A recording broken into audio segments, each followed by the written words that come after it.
Welcome to Nightmare Echoes. Listen, scream, and embrace your horror obsession. In this episode, Jess is back to talk about Immaculate. What do we think about the characters? Does this movie explain the science? And what movies do we believe are being referenced? Also want to say I use a new laptop for this episode, so for the first few minutes my audio is a little choppy, but if you can make it through that first few minutes, I swear it gets a lot better. Next week on the podcast is As Above, So Below, but for now, Immaculate.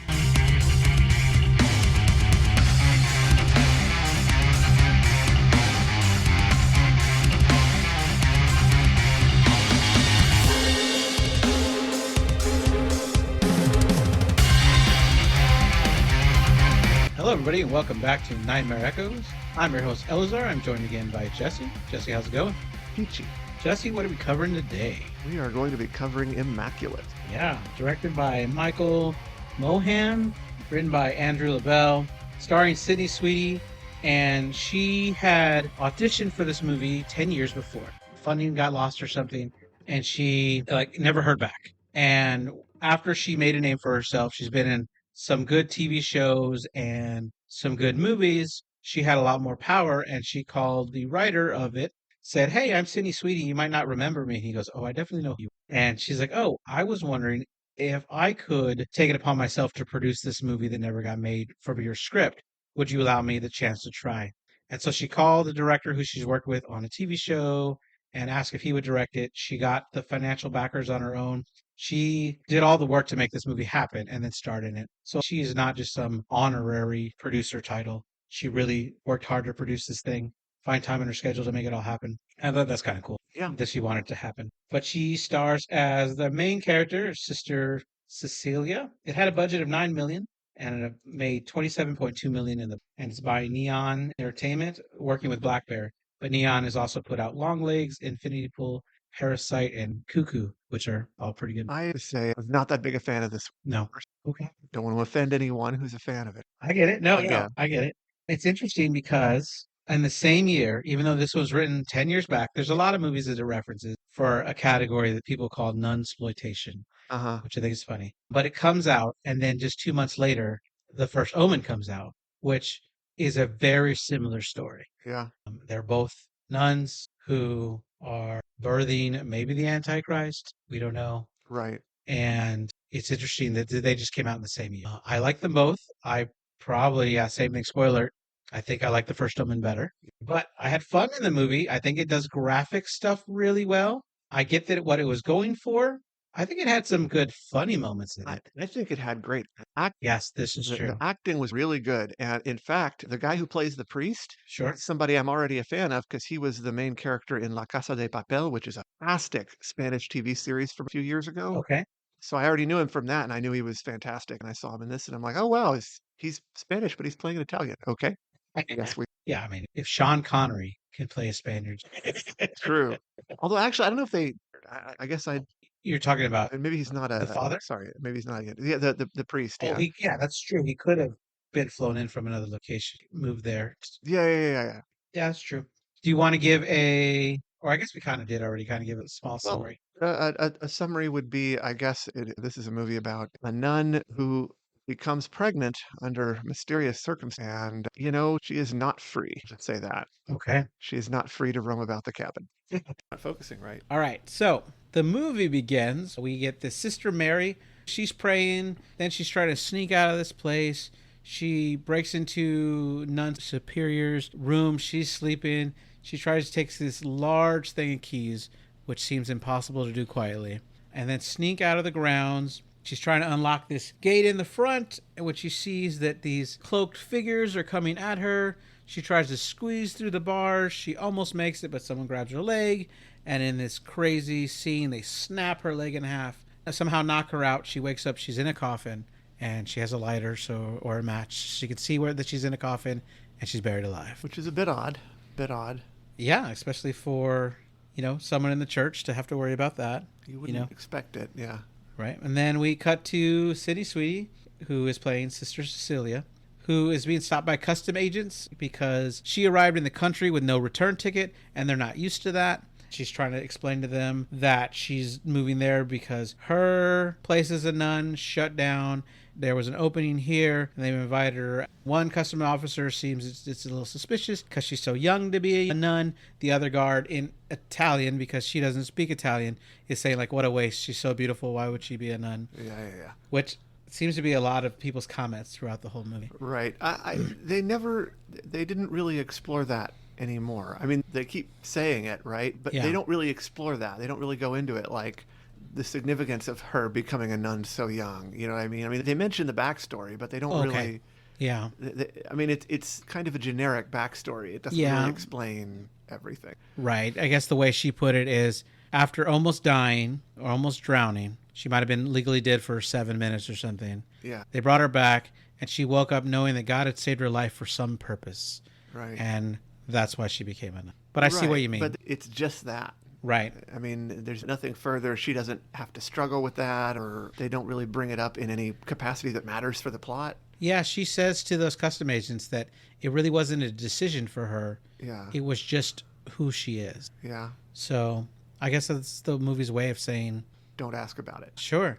So we get a drive. She's picked up by Deacon Enzo, and we drive through the beautiful landscape so that we know they're filming this in Italy. And it's very beautiful, the countryside and everything.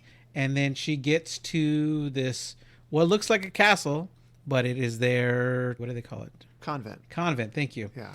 But it looks well fortified. Yeah. Like big walls, big gates. You're going to be in here, you're going to be in here. But also it's just interesting that, like, it's so beautiful. It is. You know, and when they show the rooms, they're not like the modest cells you would normally expect in a convent. They're like these exquisite bedrooms, you know. Yeah, you're right. Which is very strange. I didn't even think about that, because it would be a modest living normally if you think of living for the church in that kind of capacity. But you're right, they have luxurious bedrooms. Yeah, it's very strange. They do share bathrooms. Yeah. But still luxurious. Yeah, it's odd. Still bigger than my bathroom. It has less, I guess, virgin women than your bathroom. Wait, no, it would have way more virgin women than my bathroom. Yeah, I used the wrong. I was like, what? Wrong word there. Yeah. I was like, what are you talking about? Yeah. That's too funny. So in this part where she first pulls up, she's introduced to Reverend Mother, who doesn't understand that she doesn't speak Italian. And then we meet Sister Isabel, who's kind of in charge of her, gives her assignments. The person in charge of her is the Reverend Mother, right? Oh, yeah, sure. But I think the Reverend Mother tells Isabel, hey, give her a tour, look after her. Later on, she assigns her and her other friend to work for Sister Isabel. Yeah, Isabel's the nun that's annoyed at her. Gwen is the spicy nun. Because she's just frivolous and kind of likes to do whatever. Well, and doesn't believe in God and says spicy things all the time. And I think she says she believes in God because only a man can make the world that messed up. Okay. But like, that's my point, is she's very critical, and she's always... So this nun she's introduced to is Isabel. And Isabel gives her a tour around the place. She tells her she's pretty, and Cecilia thanks her, and she's like, that was not a compliment. She says, you're too nice and innocent for this place. We do hard work here. She doesn't think she's up for the task. Well, and it's emotionally hard, Sure. Which, yeah, okay. Well, I mean, they show them cleaning the backsides of old nuns and doing nonstop laundry, killing chickens, like slaughtering, stuff like that. And I like Cecilia's comeback that I think God has prepared me, or something like that. Yeah, it was like, okay, wow, nice. So we find out that this convent was founded in 1632, and their main task here is they get sent nuns that are elderly, basically hospice patients, and they take care of them and prepare for them till the moment of their death. In this time, somewhere around here, we get to meet one nun who seems to have dementia or Alzheimer's. She walks around. She's always confused, and they always have to just walk her back to her. And it's worth pointing out that this setup and showing everything and everybody and meeting things, like, it lasts a long time. It does. Like, this is a slow build of a... Yeah, because by the time we get to the part where she even knows she's pregnant, it's halfway through the movie. Halfway through the movie. I think it's too slow, in my opinion. Yeah, I can get that. Just my personal opinion, Sure. Don't get mad, people, but I think it's too slow. What I will also say is that one more thing about Isabel is she gets her to her room, she's settling in, and she asks, "Hey, do you have any dietary requirements? Because we're not going to accommodate." Yeah. And I'm like, then why even ask? Just to be a dick. Right. Yeah, pretty much. I think that's funny. Okay, this is where she meets Sister Gwen. She's using the restroom. Sister Gwen just busts in so she can smoke a cigarette in the bathroom with her. Spicy. Yeah. She gets to let her know that her convent closed down, and Gwen wants to know if there was like some molestation thing or their father got in trouble. But she said no, it was just low attendance. And so Gwen makes the comment that Father Tedeschi always finds a way to bring in broken birds to have near him, which is an interesting way to put it. And they're already showing her mentality, right? Like the fact that she asks, did a priest do something, right? Shows already Gwen's mindset is very much men are bad, every bad thing happens because a man did something. Sure. Like that's her default. Like it shows what her trauma is and what she expects to happen. We have a scene here where Cecilia's getting dressed for the ceremony, and I laughed when they showed in slow motion her flat stomach and her belly button. And at first I'm like, well, Sidney Sweeney, they want a scene where they can show her body at some point. But then I realized, oh, wait, the whole point is that she's about to be pregnant. And so that flat belly isn't going to be there anymore. Right. So that's why they focus on the flat belly, I'm thinking. It's just interesting. I guess, yeah. I just thought it was kind of funny. We get to her ceremony where she's taking her vows and she has to translate everything. There's something in the vows about the nuns being the wives of Jesus. She has to finish her vows by kissing the cardinal's ring, which I thought was a little weird. Isn't that normal? It could be. I'm not Catholic. I thought that was normal. I mean, I know kissing a bishop's ring or cardinal's ring has always been a fairly normal devotional practice. After dinner, she's talking with Father Tedeschi, and this is where she gets to talk about her past, where she drowned at the age of 12. And since she knows that she has a purpose, God just hasn't let her know what that purpose. By the way, just going back to, I just remembered something worth saying about Isabel. Yeah. It was very obvious, without even knowing what was going to happen. I felt like it was pretty obvious that Isabel was jealous somehow of Gwen, and it wasn't clear what it was she was jealous of, but you could feel jealousy. Yeah, I guess you saw more than I did. I knew she was annoyed at her. I thought maybe she just didn't like her because she was pretty and she didn't think she was going to work hard. I didn't see where it was going in regard to her, but I see that you did. I saw jealousy. I didn't know what the jealousy was about until later. Right. Okay. Yeah. I get that. We cut to it being late at night. She hears something weird. She goes to investigate. She ends up in this room with an altar with way over 100 candles that are lit. We have a nun that's just laying on the floor. She goes to offer her help, but she's found by the Reverend Mother that tells her that some nuns are just caught up in the emotion. She asks her what the place is. She shows her this artifact they got from St. Helena, mother of Constantine, who brought it back from Jerusalem.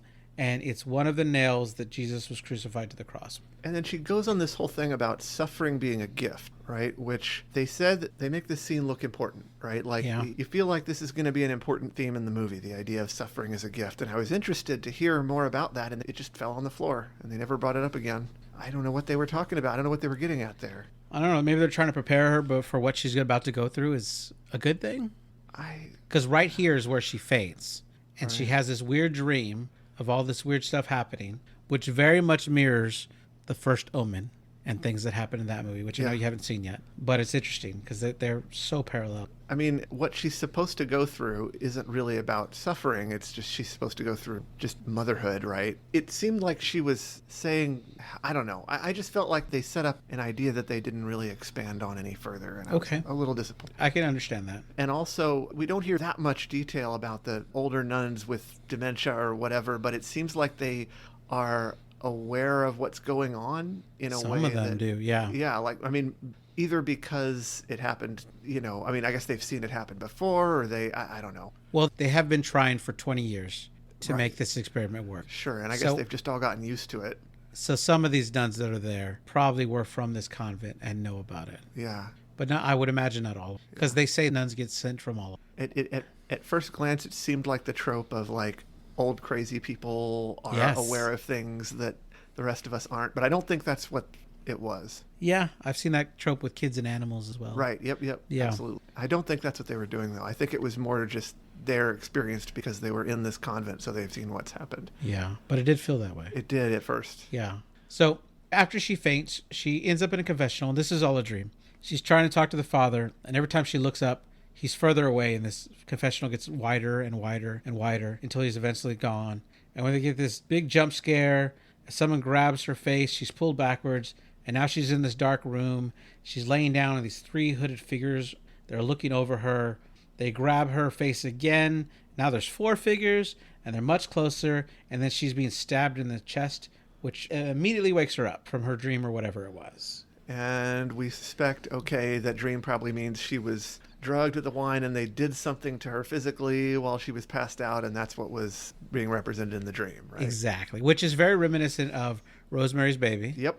Which the director cites as one of his favorite films ever, and he loved to honor it. I see. Yeah. But now she's on her bed. The room is very dark. She thinks she sees a figure looking at her, but when she turns on the light, the figure's gone. In the morning, Reverend Mother is giving a speech, and Cecilia's talking to her friend Gwen. She kind of seems hung over.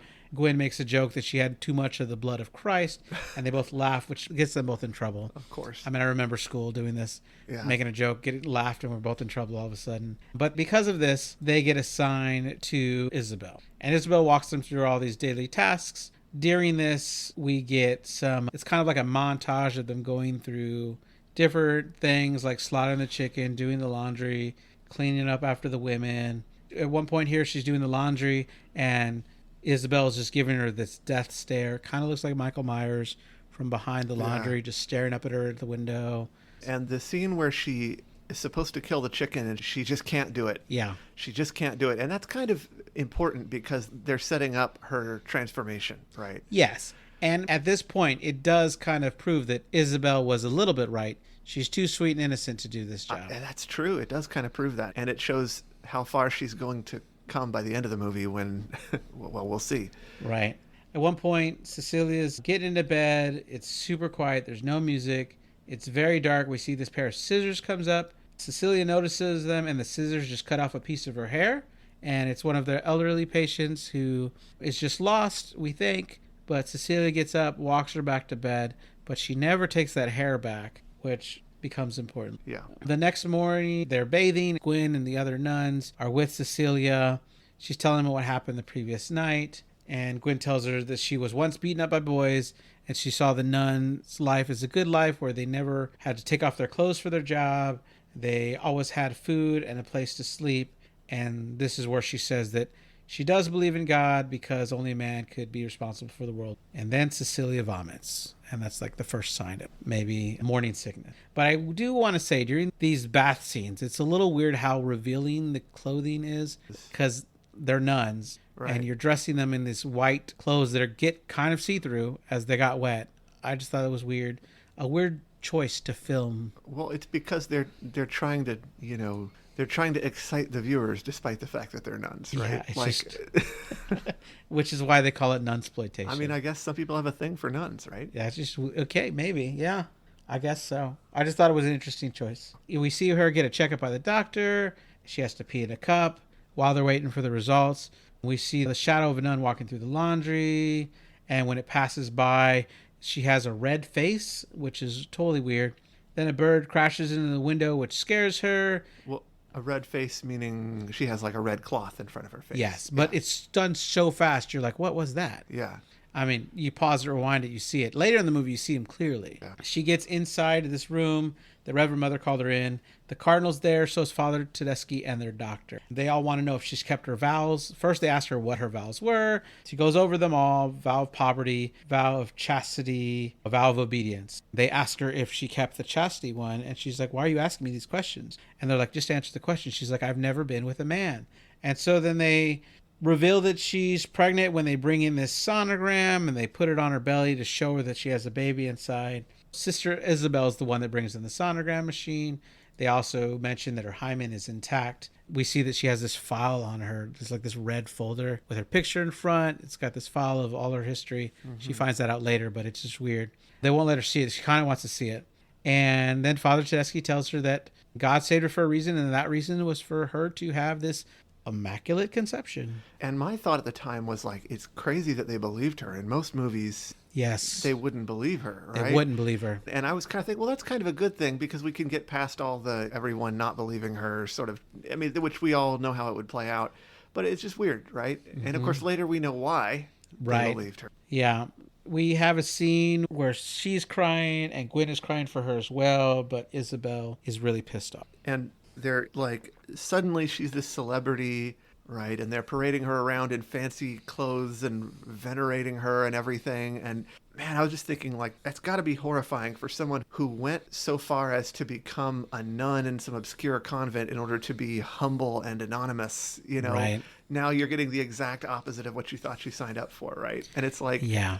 she didn't have some angel Gabriel to come and tell her she was going to bear the Son of God to prepare her beforehand, right? So, like, Yeah. she didn't have the preparation. And so, right about 37 minutes into the movie, we get this massive title card that's like, second trimester, all caps.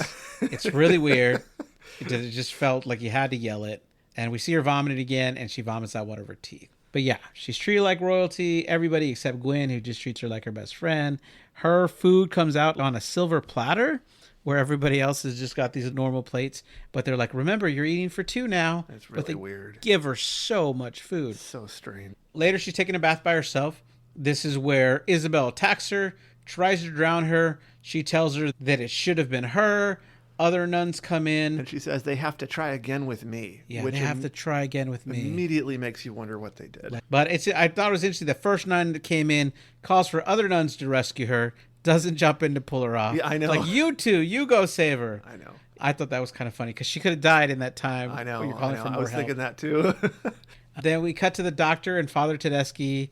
They're happy to report that the baby's okay. Cecilia wants them to know if she's not okay because she's been vomiting out her teeth. She doesn't understand why Isabel attacked her. The father tells her that Isabel's always suffered mental illness and her miracle of this childbirth must have just triggered something into her. But he's going to make sure that Isabel never attacks her again. Now, the fact that she's losing teeth makes it seem like something supernatural or cursed is happening. Yeah. But we find out later it's not, so I don't really know why she was. I don't either. Yeah, it's debatable. Some people lean more towards the ending being more supernatural than the movie leads on. Really? But I don't know. Well, yeah, but because of we don't know what she birthed. I mean, we know that the previous nuns gave birth to just malformed babies. Okay. So. Okay, I got it. I think some people are interpreting this ending that we're jumping to as she gave birth to the Antichrist. She sees it like birth some kind of demon, and she kills the demon before it could grow up. I didn't think of that. Yeah, I'm not saying that that is the right one. I'm just saying that that's some that people out there think is possible. Yeah, I didn't think of that. Yeah, but you're right. The teeth doesn't line up if it's not supernatural. Like, why is it happening? Yeah. So Cecilia tries to tell them she wants a real doctor, not one that works on old women, one that delivers babies. And their doctor says, oh, I deliver babies twice a week when I go in town to the hospital. I'm totally capable of delivering babies. But they tell her that they don't want the rest of the world to know about their miracle because the rest of the world won't understand. She's pretty sus. Yeah, completely. She's walking around the courtyard. She notices more nuns with red faces or cloth over their face looking down from the windows. What does that mean? What does the cloth over the face mean? It's some kind of cult-like subsection, but everybody can see them. It's not like they're hiding. They're in plain sight. Yeah. So I don't know. But in the background while she's walking, above on the roof, we see very blurry a body.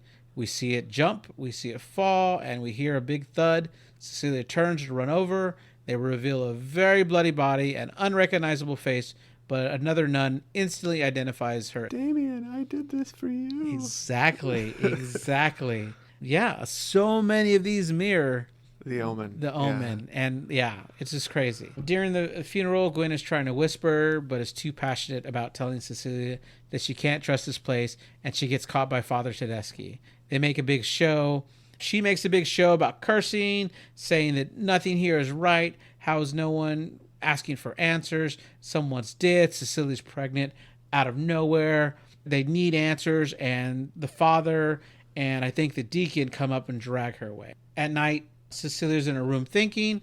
There is a painting of the Virgin Mary on the wall, and one of the chains snaps, and it swings, and it reveals 2 Corinthians 11:14, since she doesn't read Italian.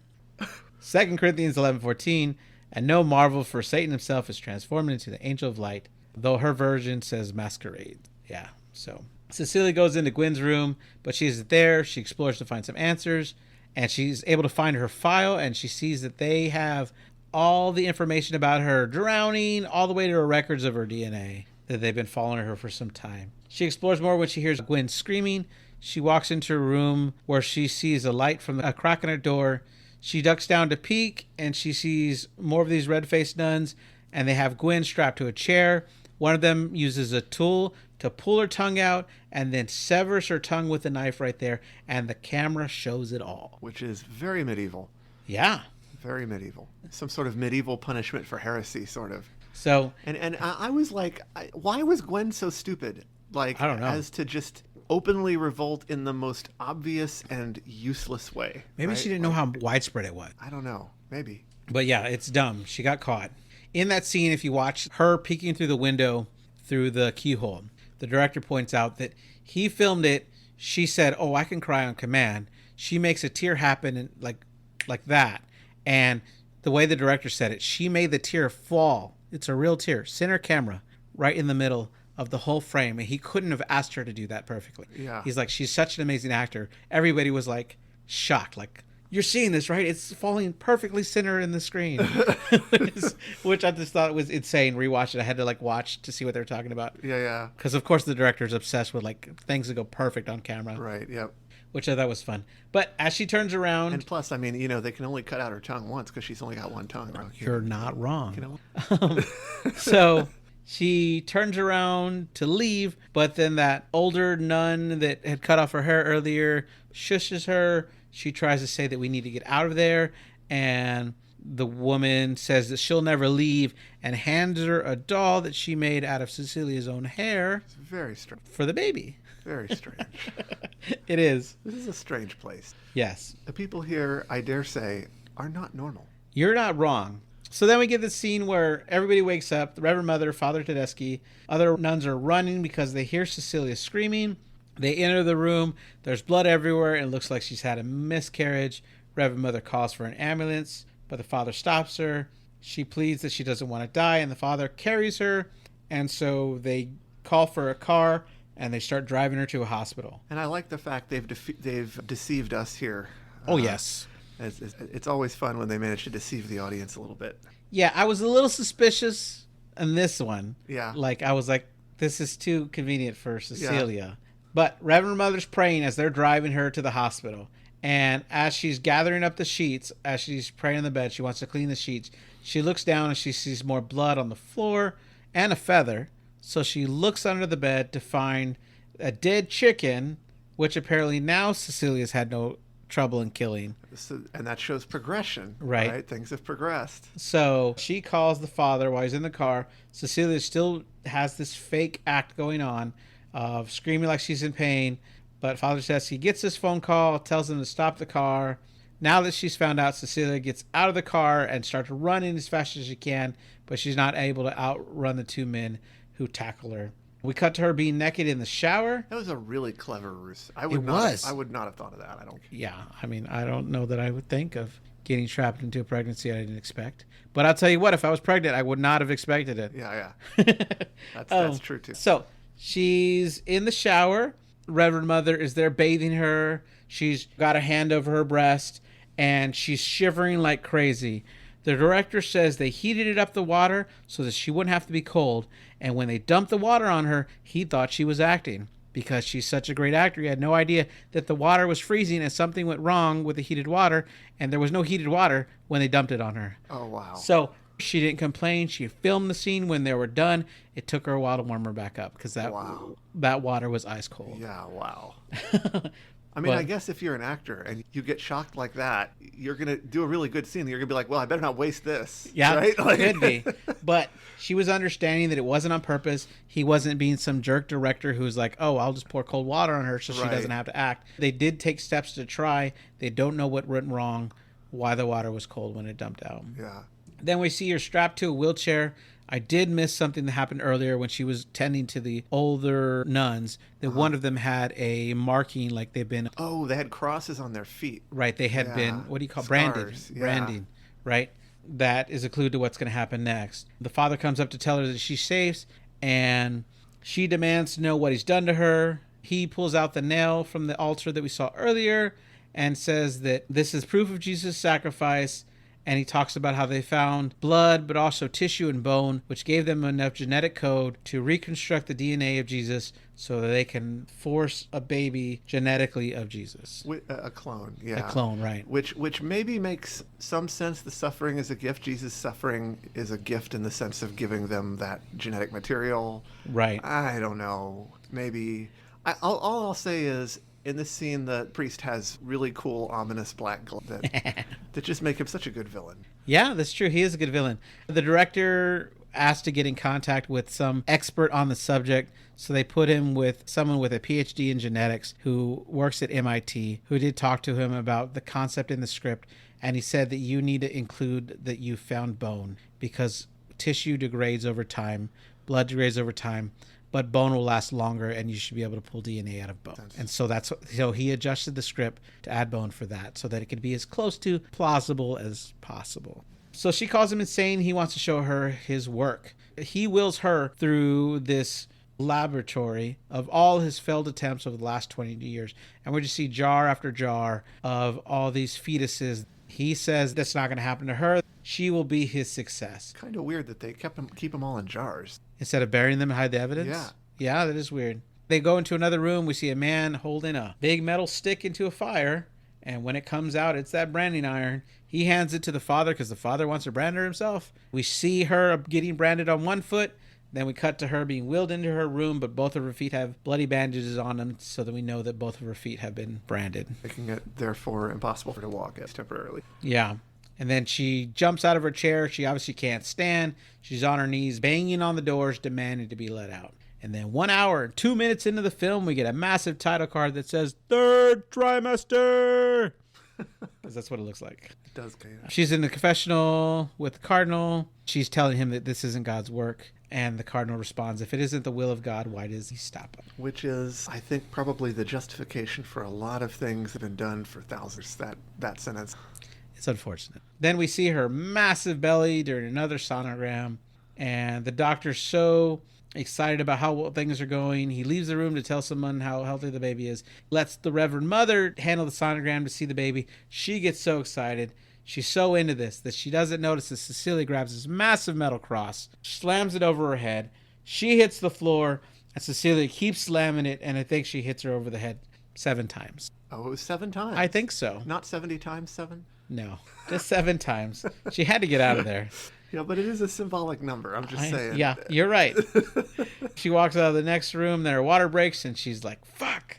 Like, it's the timing sucks. She says, "God damn it," which is a really funny line because she's a nun, right? Cut to the cardinal, who's overlooking the choir performing on the balcony while he's smoking a cigarette. Cecilia sneaks up on him and strangles him with a rosary. We see the doctor come in. The doctor runs away from fear, and we never see him in the movie again. Doctor is the only one that gets away with it. Yeah. And at this point, you got to feel like, okay, so she's progressed from not being willing to kill a chicken to being willing to kill a chicken to killing a human to killing 2 humans, just going on a spree here. Right. And also, I thought it might be significant that her water broke right when she killed someone. Like, yeah. I was thinking, oh, it's the Antichrist and murder has consecrated the baby so that they can now be born. Well, they do say exercise and even sex help start the birthing process. Okay. Like if you've been pregnant for 38, 40 weeks and you're ready for that to start, that exercise can help push it along. Okay. But I see your point of view. Yeah, I thought the murder itself might be significant. And yeah, I wasn't sure yet whether there was going to be some supernatural thing. And I guess I thought there wasn't, but maybe that's... Right. So she goes to that altar. She steals the nail. She proceeds to the laboratory. She spreads ethanol everywhere so she can burn all the work so they can't do it again. The father walks in. She pulls out the Zippo ready to ignite it along with herself. And he tells her killing herself won't end it. They'll just try for another. And he adds that all he wants her to do is deliver their savior and she'll get to live. As her pain starts to grow in her stomach, he uses the opportunity to grab her. She grabs a glass beaker or something, smashes it over his head, runs out the door, locks him in, and then he grabs a part of her hair, but she bites one of his fingers. Some part here, she drops the lighter, which makes the room inside catch on fire. He's on fire. She falls backwards, and we see him burning and screaming, But then we hear him get a fire extinguisher. So he's putting out the flames, and then he busts through the door. He crashes down. He's hitting pretty hard. Concept. I feel like usually these kind of movies, they burn everything down. There's no fire extinguishers in sight. But they have one this time. This time they have a fire extinguisher. You're not wrong. That's great. So she has a little bit of flame on her dress. She's able to put it out. And then she runs and she escapes down into the catacombs, which was a one line that they added to the movie in the beginning because it wasn't in the script. They said in the beginning of the movie when she's getting that tour that the convent was built on top of catacombs. She acts interested, and Isabel tells her they're off limits. And the only reason they added this line is because they said, hey, there's some catacombs nearby if you'd like to film there. Nice. And they were like, oh, this is going to fit perfectly in the script. So she flees down to the catacombs, gets this flashlight that illuminates the area. What's cool behind the scenes is that they had the flashlight special built to illuminate the amount of area they wanted, and the cameraman and crew were down there with no light at all.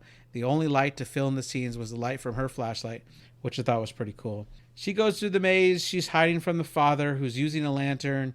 She turns off her flashlight and hides for a little bit. When she turns it back on, she sees Sister Gwen, who, the one they took her tongue out with, has been killed and laid there in the catacombs. It's interesting, even the director points out that it doesn't really make sense because they buried one nun alive. Why would they just leave this one's body open in a tomb that anybody could walk into? So even he points that if he could redo that shot, he probably would, because it would make a little bit more sense for the body not to be out in the open like that. Right, yep. She starts trying to go through where she thinks the father's away. She does see some light. She's going towards it, but the father shows up and grabs her. They have a fight. He pulls out a scalpel and starts to perform a C-section right there. Not sure if he's doing it correctly or not because he's not the doctor, but she's able to pull out the nail that she stole from earlier, the nail that crucified Jesus, stabs him in the neck from it. Which is, what a weapon to use, right? Yeah. He dies there. He bleeds to death. She makes her way outside this hole to get out of the catacombs. She's in this woodsy area now, and then we get this intense scene of this birth. She's screaming like crazy. There's blood all over her. She's going to give birth on her own, and she don't need no man. She gets the umbilical cord. She bites it with her teeth and rips it in half. Why? Well, because you're supposed to. But she's going to kill the baby anyway. But it's for her. Like, that'll Why? seal up and stop. I think it's healthy for the mom to cut the umbilical cord, too. Why? I really thought this was... You give birth to the placenta and the baby. The cord just connects the placenta to the baby. Then I don't know. But we still cut it to this day? Yeah, because you don't want the baby to have a placenta hanging off it. But if you're going to kill the baby anyway. Okay, I don't know. It was a good graphic scene. It's the best part of this movie, Jesse. Oh, I'm is sorry. This scene. No, you're okay. I get it if you don't like it. But this scene right here won a lot of people over. It's very graphic. It's very bloody. So she bites this umbilical cord. We don't see what is birth. She slowly walks over. She finds this massive rock. We hear that the baby is making some weird kind of animalistic noises. And she grabs the rock and smashes it over the head a couple of times. And we cut to credits. And that's the movie. Yeah. And, so like, I think it's, to me, noteworthy that they play up a lot about her faith early in the movie. Yes. And then when all this stuff starts happening, they never we don't know if her faith stayed the same, if she lost her faith, if it changed in some way. Yeah. They don't explore that at all. And I couldn't believe they did. Well, I can't imagine that she'd be able to go back to the... Well, certainly not the convent. Yeah. I but mean, maybe find another one. Does she even believe in God anymore? I don't know. We didn't... I mean, how do you not go into that? If something supernatural came out of that womb, that she would probably still believe in God. Yeah, but I don't know if it did. I don't know either, but I'm saying that is one way to look at it. And I also kind of felt that way about Gwen. Gwen was just sort of this sort of one-dimensional, spicy character. And she's just a spicy woman, and she just mouths off in the middle to everybody. She's not clever about it. She doesn't really it doesn't seem to be anything else to her. And then Cecilia just seems to be a strong woman. Yeah. And not much else. And I'm going to say again, I want you to watch The First Omen. Yeah. That we have that same character type of Gwen in The First Omen. Yeah, and it's just disappointing to me. And I just I felt like it was it felt more like an allegory, like Cecilia just represents woman and the priest just represents man, and it's just kind of a commercial for abortion. I was just like, you can make a movie with a message that's still a good movie. And I just felt like maybe it was one of those movies where the message came first, so they didn't really bother to go into the character drama and the story as much as they could have. I just felt like it was a missed opportunity. Sure, I get you. And that's just my opinion. No, I get it. A couple other cool facts about the director. He recorded the commentary while sitting in a hotel room in Austin, Texas. So that was pretty cool. Right before he was going to go watch some movies at South by Southwest. He says that because he got to film it in Italy, he gained 35 pounds from eating the food because he got to eat Italian food all the time. But it's ruined Italian food for him in America because it's never going to be the same again. Yeah. After spending months over there, which I thought was pretty cool. He also pointed out that someone helped him count, but for some reason, and they don't know why, there are 23 instances of someone opening doors throughout the movie. He just thought, like, why did we do that? Okay. It's just weird. Like, it's the little things, like, why did we film so many people opening doors? Huh. It just seemed weird to him. He's not sure why they did it. But thought it was just interesting. But yeah, that's the movie in a nutshell. In a nutshell. Yeah. It is what it is. It is what it is. All right, well, thank you everybody for listening. If you like what you heard, I'm going to ask you to tell someone else that likes horror movies. Maybe they'll like this podcast as well. Give us a 5-star review if you liked it, and hopefully you will listen to us again next Monday on the podcast. Is As Above, So Below with Stephen Greenback. The week after that is Thanksgiving with Margot, so we'll be covering the Thanksgiving episode with the movie Thanksgiving 2023. Nice. All right. Well, again, thank you for being here. Bye.